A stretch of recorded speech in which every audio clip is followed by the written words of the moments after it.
Do illegal immigrants solve labor shortages? Do we need them to have a functioning economy? This is a standard argument on the left that they used to import millions of unskilled migrants into the US and Europe, and now with immigration becoming a top voter concern in both America and Europe, to the point it's driving millions of voters to populist candidates, the left-wing media is laying out the gaslight trying to convince voters that we need millions of unvetted, quasi-educated foreigners to avert a demographic crisis. The claim is we have a severe labor shortage and only immigration can solve it. A well-funded pro-immigrant push poll last year phrased it that way, asking if it was important to increase immigration to, quote, address labor shortages and inflation.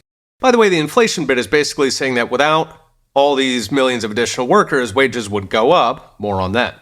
So let's take it head on. Do illegal immigrants solve labor shortages? In short, no.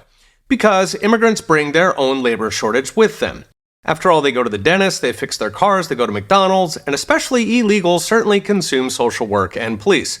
It's pretty obvious logically. After all, if America annexed, say, the country of France, population 65 million, we would not suddenly have 65 million extra workers lying around unused. Because the good people of France are already very busy, they hire each other as dentists, mechanics, fast food workers, and everything in between. So they would bring their own job shortage with them. In fact, that's pretty close to a constant worldwide. A new immigrant uses almost as much labor as they contribute. So where does the notion come from? Well, at that point, we get into the composition of immigrants. Who exactly is being admitted?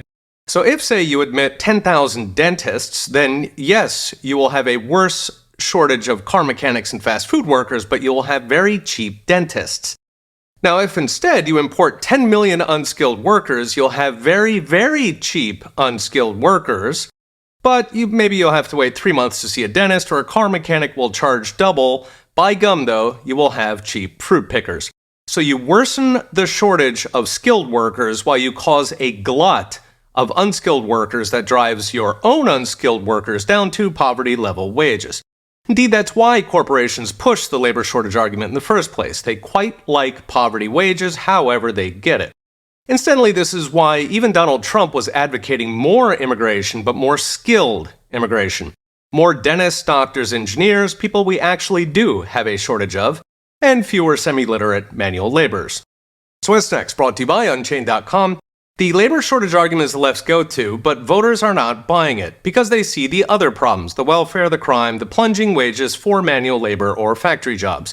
A recent poll in France, which is suffering its own left-driven migrant flood, found that 7 in 10 reject that argument. Notably, more women than men reject it, and of course French blue-collars reject it strongly, since they know the unskilled migrants in question will undercut their own wages to poverty level. Of course, none of this will stop the globalists who have infiltrated Western governments. They see voters as an obstacle, not a constituency to serve, but being clear on the facts can help sway the undecided. Read the whole article at petersanonge.com with charts and all. Okay, we'll be watching. See you next time.